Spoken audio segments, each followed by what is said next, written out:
আমি মোহাম্মদ তোফাজ্জল হোসেন ঢাকা বারিধারা থেকে বলছিলাম। জি, আপনার প্রশ্নটি করবেন আমাদের।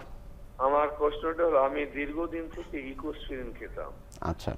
2000 সাল থেকে আজ হলো 26 সাল পর্যন্ত ইকোস্পিরিন আমার 2025 সাল পর্যন্ত আমি কন্টিনিউ খেয়েছি।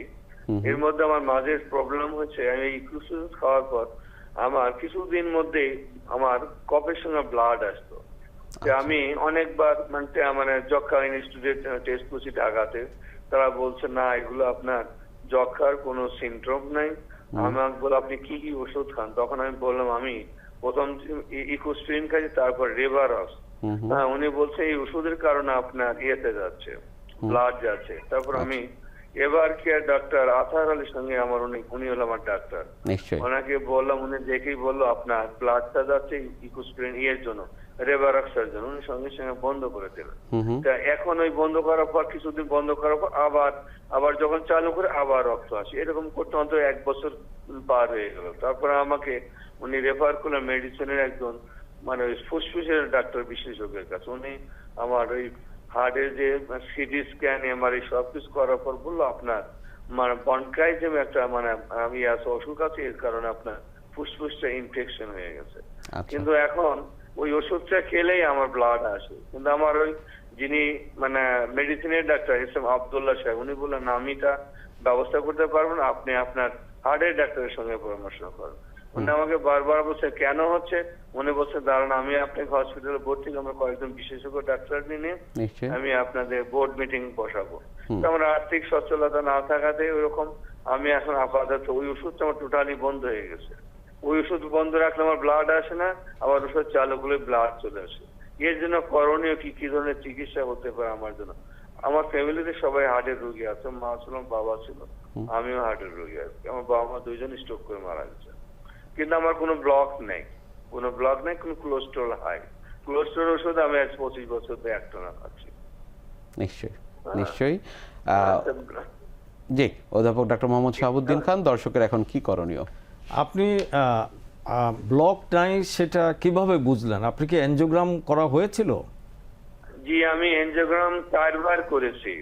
আচ্ছা, তো এনজিওগ্রামে যদি আমাদের করোনারি টোটালি ভালো থাকে, সেই ক্ষেত্রে আপনি যদি ইকোস্পিরিন খাওয়ার পরে আপনার কফের সঙ্গে রক্ত আসে, আপনি এটা অ্যাভয়েড করতে পারেন। যদি আমরা কনফার্ম থাকি যে আমার এনজিওগ্রামে আপনার নালীতে কোনো ব্লক নাই। আর আরেকটা জিনিস, আপনার এই রক্ত যাওয়ার পরে ব্লিডিং টাইম, ক্লটিং টাইমটা কি করে দেখেছিলেন? জি জি, আমি এগুলো টেস্ট করে প্রত্যেকটা রিপোর্টই ডাক্তার সাহেবকে দেখাইছিলাম। ওকে, তো উনি দেখে আমাকে বলছে এটা আপনার এই ওষুধের জন্য আপনার ব্লাড যাচ্ছে। হ্যাঁ, এটা হতে পারে। আমরা যেই অ্যাসপিরিন, ক্লোপিডোগ্রাল, প্রাসুরেল বা টিকাগ্রিল, এই 4টা অ্যান্টিপ্লাটিলেট ড্রাগ দেই রোগীদেরকে, এইটার থেকে রক্ত যাওয়ার একটা প্রবণতা থাকে। নিশ্চয়ই এইটা অত্যন্ত কম, যেমন আনফর্চুনেটলি এটা আপনার ক্ষেত্রে প্রযোজ্য। আর আপনার যদি হাঁটাচলা করতে বুকে কোনো ব্যথা না থাকে, বা আপনার যেহেতু 4 বার করোনারি এনজিওগ্রাম করেছেন নর্মাল, তাহলে এটা না খেলেও তেমন কোনো অসুবিধা হবে বলে মনে করি না। এবং উনি কিন্তু ইকোস্পিরিনের সাথে আসলে রিভারক্স ওষুধটাও খাচ্ছেন না, 2টা তো খাওয়ার কোনো দরকার নাই। আর যদি একটা খেয়ে আপনার যে কোনো একটা খেয়ে আপনি দেখতে পারেন, তাতেও যদি কাশির সঙ্গে আপনার রক্ত আসে, আর যদি সিটি স্ক্যান এমআরআইতে দেখা যায় আপনার লাংসের কোনো ব্রঙ্কেকটেসিস বা অন্য কিছু নাই, সেই ক্ষেত্রে আপনার ডাক্তার যে পরামর্শ দিয়েছে যে অনেক ক্ষেত্রে অনেক ওষুধে হাইপারসেন্সিটিভিটি থাকতে পারে, অনেকের ক্ষেত্রে এই ধরনের হতে পারে, but it's very very rare যে শুধু ইকোস্পিরিনের জন্য অনেক সময় নাকে দিয়ে রক্ত আসতে পারে, কিন্তু কাশির সঙ্গে রক্ত আসাটা খুবই রেয়ার। নিশ্চয়ই।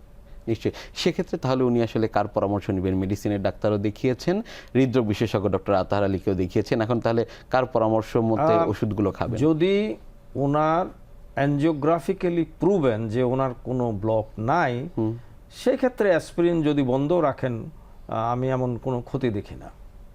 নিশ্চয়ই। দর্শক যেমনটি বলছিলেন সেই অনুযায়ী আপনি পরামর্শ গ্রহণ করবেন।